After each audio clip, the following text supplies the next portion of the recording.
ಎಲ್ಲ ನನ್ನ ನೆಚ್ಚಿನ ಬಂಧುಗಳೇ, ಸಹೋದರರೇ, ತಾಯಂದ್ರೆ, ತಮ್ಮೆಲ್ಲರಿಗೂ ಜೈ ಭೀಮ್.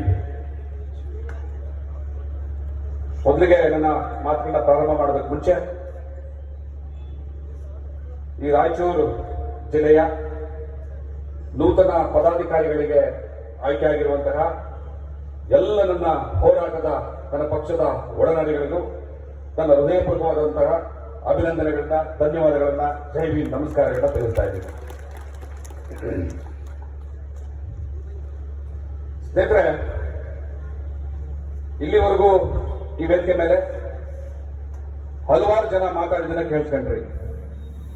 ಅದರಲ್ಲಿ ನಮ್ಮ ರಾಷ್ಟ್ರೀಯ ನಾಯಕರಾದಂತಹ ಪ್ರೊಫೆಸರ್ ಸೈದಾ ಸಾದಿಯಾ ಮೇಡಮ್ ಅವರು ಮಾತಾಡಿದ್ದನ್ನ ಕೇಳಿಸ್ಕೊಂಡ್ರಿ. ನನ್ನೊಂದು ಪ್ರಶ್ನೆ, ಯಾರಾದ್ರೂ ಉತ್ತರ ಕೊಡ್ಬೋದು.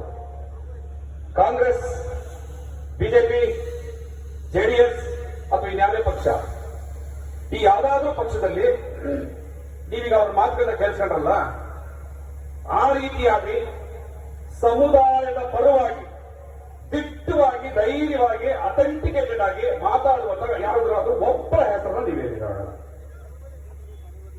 ಹೇಳ್ತೀರಾ? ಅದರರ್ಥ ಬೇರೆ ಪಕ್ಷಗಳಲ್ಲಿ ಅವರಷ್ಟು ಗಟ್ಟಿಯಾಗಿ ಮಾತಾಡೋರು ಅಥವಾ ಅದಕ್ಕಿಂತ ಗಟ್ಟಿಯಾಗಿ ಮಾತಾಡೋರು ಇಲ್ಲ ಅಂತ ಅಲ್ಲ, ಇದ್ದಾರೆ. ಆದ್ರೆ ಕಾಂಗ್ರೆಸ್ಸಿನ ಬೆಲ್ಟು ಅವ್ರ ಕುತ್ತಿಗೆಯಲ್ಲಿ ಬಿಟ್ಕೊಂಡಿದ್ದಾರೆ.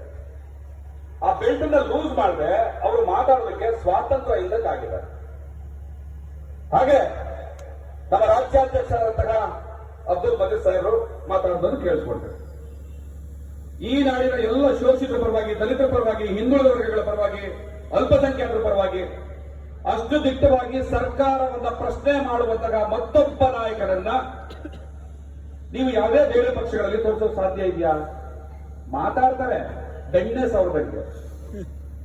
ಅಷ್ಟು ಗಟ್ಟಿಯಾಗಿ ಪ್ರಶ್ನೆ ಮಾಡುವಂತಹ ತಾಕತ್ತನ್ನ ಬೇರೆ ಪಕ್ಷಗಳಲ್ಲಿ ನೋಡ್ತೀರಾ?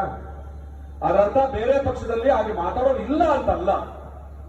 ಅವರೆಲ್ಲ ಎಲ್ಲಿದ್ದಾರೆ ಅಂತಂದ್ರೆ ಆಯಾ ಪಕ್ಷಗಳ ಗೇಟ್ಗಳಲ್ಲಿ ಗೇಟ್ ಕೀಪರ್ಗಳಾಗಿದ್ದಾರೆ ಅಷ್ಟೇ. ಒಳಗಡೆ ಹೋಗುವಾಗ ಅವರ ಮಾತನ್ನ, ಅವರ ಎದೆಗಾರಿಕೆಯನ್ನ, ಅವರ ಶಕ್ತಿಯನ್ನ, ಅವರ ಅಪಾರವಾದ ಜ್ಞಾನ ಭಂಡಾರವನ್ನ ಆ ಗೇಟಿನ ವಾಚ್ಮನ್ ಹತ್ರ, ಅವರ ಪಾದದಡಿ ಹತ್ರ ಒತ್ತೆ ಇಟ್ಟು ಒಳಗಡೆ ಹೋಗ್ತಾ ಇದ್ದಾರೆ ಅಷ್ಟೇ, ಇಲ್ಲ ಅಂತಲ್ಲ. ಇನ್ನು ಬಹಳ ಅಹಂಕಾರದಿಂದನೇ ಹೇಳ್ತೀನಿ, ಸ್ವಾಭಿಮಾನಿಯನಿಗೆ ಸ್ವಲ್ಪ ಅಹಂಕಾರ ಇರಬೇಕು ಕೂಡ, ದುರಹಂಕಾರ ಅಲ್ಲ, ಅಹಂಕಾರ ಇರಬೇಕು. ಅಹಂಕಾರದಿಂದನೇ ಹೇಳ್ತೀನಿ, ಈ ನಾಡಿನ ದಲಿತರ ಬಗ್ಗೆ, ಅಲ್ಪಸಂಖ್ಯಾತರ ಬಗ್ಗೆ,